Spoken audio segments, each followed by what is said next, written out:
दोस्तों नमस्कार, स्वागत है आपका अपने डिफेंस क्लासेस में। दोस्तों आज हम लोग कवर करने वाले हैं आपके इम्पोर्टेंट ऑर्गेनाइजेशन के बारे में और उनके हेडक्वार्टर कहाँ पे है, इन सारी चीज़ों के बारे में आज हम लोग जानकारी लेने वाले हैं।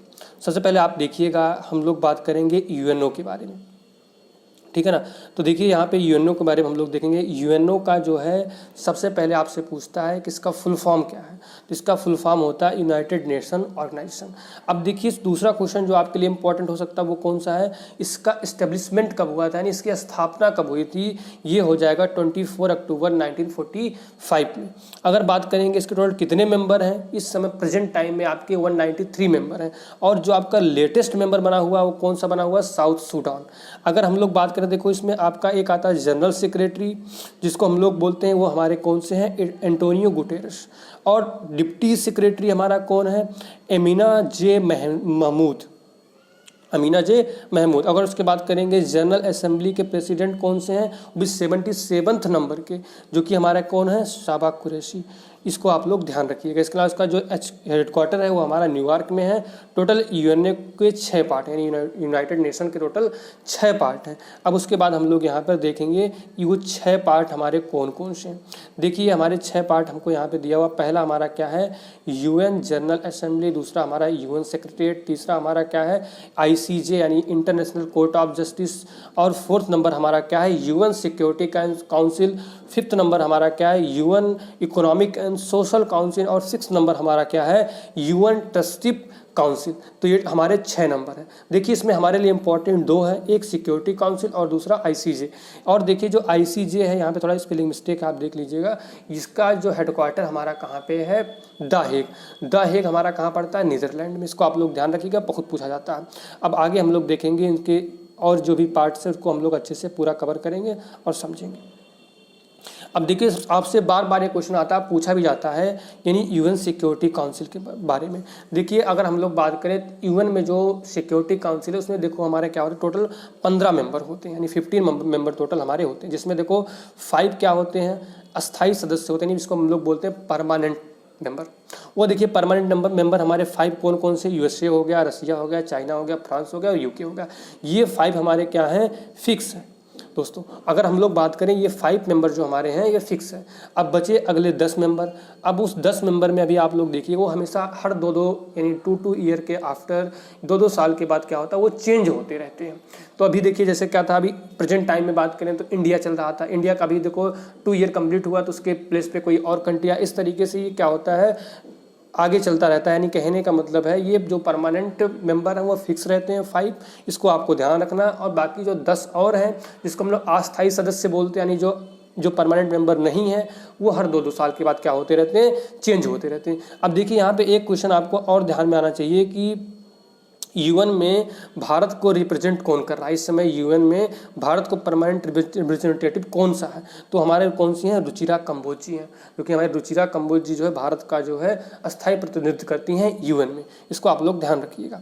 अब आगे देखिए कुछ इंस्टीट्यूशन को हम लोगों ने और लिया हुआ है, यहाँ पे आप देख सकते हो, उसको अच्छे से हम लोग यहाँ पे कवर करेंगे। इसके बाद हम लोग बात करते हैं वर्ल्ड बैंक के बारे में। आप लोग यहाँ पर देख सकते हो वर्ल्ड बैंक के बारे में, ये हमारा क्या, इसका जो हेडक्वार्टर है उसकी बात करें तो ये वाशिंगटन डीसी में है। इसके एमडी और सीएफओ कौन है, इंद्रजीत गिल जी हैं। ये created by the Britain would conference, इसका जो यानी ये इसका जो स्थापना हुई थी, इसका जो थीम दिया गया था, इसका जो एक विचार दिया गया था बनाने के लिए, वो हमारा कौन सा है, ब्रिटन वुड कॉन्फ्रेंस के अकॉर्डिंग इसको जो है बनाया गया था। कब, 1944-1945 में। और देखो वर्ल्ड बैंक को और आईएमएफ को, एक क्वेश्चन आपके लिए बहुत इंपॉर्टेंट है। इसमें दोस्तों हम लोगों ने जो क्वेश्चन आपके बन सकते हैं, जो बहुत इंपॉर्टेंट है, जो बार बार पूछ जाते हैं, उन्हीं क्वेश्चन को हम लोगों ने यहाँ पे लिया। आप देख सकते हो वर्ल्ड बैंक और आईएमएफ को हम लोग क्या बोलते हैं, ट्विन सिस्टर बोलते हैं। वर्ल्ड बैंक और आईएमएफ को हम लोग क्या बोलते हैं, ट्विन्स सिस्टर बोलते हैं। ठीक है, यहाँ पे आप देख सकते हो आईएमएफ को, वर्ल्ड बैंक को हम लोग क्या बोलते हैं, ट्विन सिस्टर बोलते हैं। अब देखिए आईएमएफ क्या है, आईएमएफ के बारे में भी हम लोग टोटल बढ़िया से देखेंगे। क्रिएटेड बाय द, ये भी हमारा क्या था, ब्रिटन वुड कॉन्फ्रेंस से, ये भी बना था ब्रिटन वुड कॉन्फ्रेंस से। इसका भी हेडक्वार्टर कहाँ पे है, वाशिंगटन डीसी में। इसके टोटल मेंबर कितने हैं, 190। लेटेस्ट मेंबर इसका कौन सा है, एंडोरा, जो कि हमारा यूरोप में पड़ता है। इसकी करेंसी का नेम क्या है, एसडीआर, यानी स्पेशल ड्राइंग राइट्स। इसकी करेंसी का नाम क्या है, एसडीआर। इसके अलावा बात करें इसकी लेटेस्ट करेंसी क्या है, चाइना की रेनमिमी, यानी इसका मतलब इसमें तुमसे देखिए एक क्वेश्चन आप लोगों से भी पूछा जा सकता है, ये बन सकता है कि इसका लेटेस्ट कंट्री मतलब इसका लेटेस्ट करेंसी कौन सी है जो अभी इसमें वर्ल्ड बैंक में शामिल की गई, तो हमारा कौन सा है, रेनमिमी यानी चाइना, जिसको हम लोग SDR में देखो SDR, ये हमारा है स्पेशल ड्राइंग राइट। इसमें देखिए टोटल 5 करेंसीज हैं और उसमें से जो हमारा लेटेस्ट करेंसी जो हमारी है वो हमारा क्या है, रेनमिमी यानी चाइना की करेंसी आती है उसमें। और देखिए इंडियन की करेंसी जो कि रुपी इसमें शामिल नहीं, इसको आप लोग ध्यान रखिएगा, वो इसमें शामिल नहीं है। नेक्स्ट हम लोग बात करेंगे सार्क के बारे में। देखिए सार्क इस समय तो अब ये कह सकते हैं हम लोग ये ख़त्म ही हो चुका है, ये अभी प्रेजेंट टाइम में तो एक्टिव है नहीं, लेकिन इसको हम लोग पढ़ लेंगे, काफ़ी आपसे पूछा जाता है, जो कि आपका सार्क का फुल फॉर्म होता है south Asian association for regional cooperation.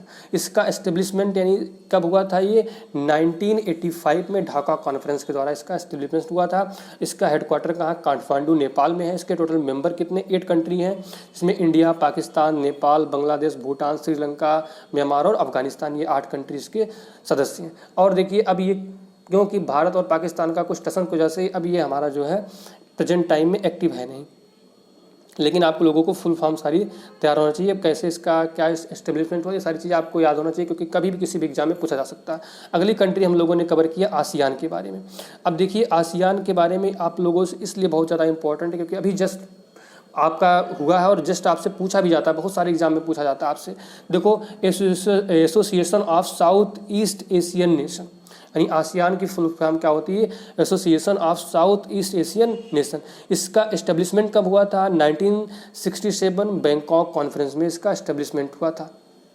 इसका हेडक्वार्टर कहाँ पे है, जकार्ता इंडोनेशिया में। इसमें टोटल कितने मेंबर हैं, 10। अब क्या इसमें आपको ये भी ध्यान रखना है कि इसका जो 10 मेंबर थे, लेकिन अभी एक लेटेस्ट नया मेंबर बना है, कौन, तिमोर लेस्टे। तिमोर लेस्टे जो है आपका 11th नया मेंबर बना, तो अभी कह सकते हैं इसमें टोटल 11 मेंबर, यानी 11 मेंबर्स हो चुके हैं। अब देखिए इंडिया और आसियान का जो रिलेशनशिप था वो 1992 से स्टार्ट हुआ था, अभी भी चल रहा है, यानी कहने का मतलब 2022 में इसके 30 ईयर कंप्लीट हुए। यानी इसको भी आपको ध्यान रखना है कि इंडिया और आसियान का जो रिलेशनशिप था उसका 30 ईयर 2022 में कंप्लीट हुए। ये चीज़ भी आप लोग ध्यान रखिएगा, आपसे पूछा जा सकता है, क्योंकि इस समय जो है आप जानते हैं सारी चीज़ें बहुत ज़्यादा चर्चा में थी। अगला हम लोग बात करेंगे ग्रुप ऑफ 7, यानी कहने का मतलब है G7 के बारे में बात करेंगे। देखिए G7 क्या है, यानी ये टोटल 7 कंट्री है, उनका एक समूह है जिसको हम लोग बोलते हैं G7। अब बात करें भारत इसका मेंबर नहीं है। अब यहाँ पर देखेंगे हम लोग G7 के बारे में, GFUICE, इसको हम लोग एक शॉर्टकट तरीके से याद कर सकते हैं, GFJUIC, यानी इसको हम लोग ऐसे गर्लफ्रेंड को जूस, इस तरीके से भी हम लोग तैयार करें। G for Germany, F for France, J for Japan, U for USA, I for Italy, C for Canada, E for England. यानी इस तरीके से आप इसको तैयार कर सकते हो। ये हमारे टोटल 7 कंट्री हैं, ये बार बार आपसे पूछा भी जा सकता है। और अभी देखिए आपका इसका लेटेस्ट 48 बैठक इसकी जर्मनी में हुई है, और इंडिया इसका जो है मेंबर नहीं, यानी इंडिया इस G7 ग्रुप का मेंबर नहीं है।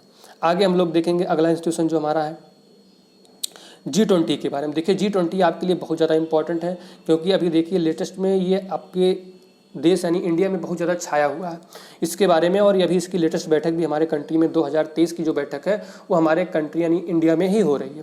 देखिए हमारा क्या है G20, यानी ये टोटल 20 देशों का एक समूह है, जिसमें सबसे ज़्यादा ध्यान रखिएगा G20 यानी 20 देशों का समूह। इसमें बताया जाता है 20 ज़्यादा देश, लेकिन नहीं, इसमें टोटल अगर हम लोग देखें तो 19 कंट्री हैं और एक यूरोपियन यूनियन है।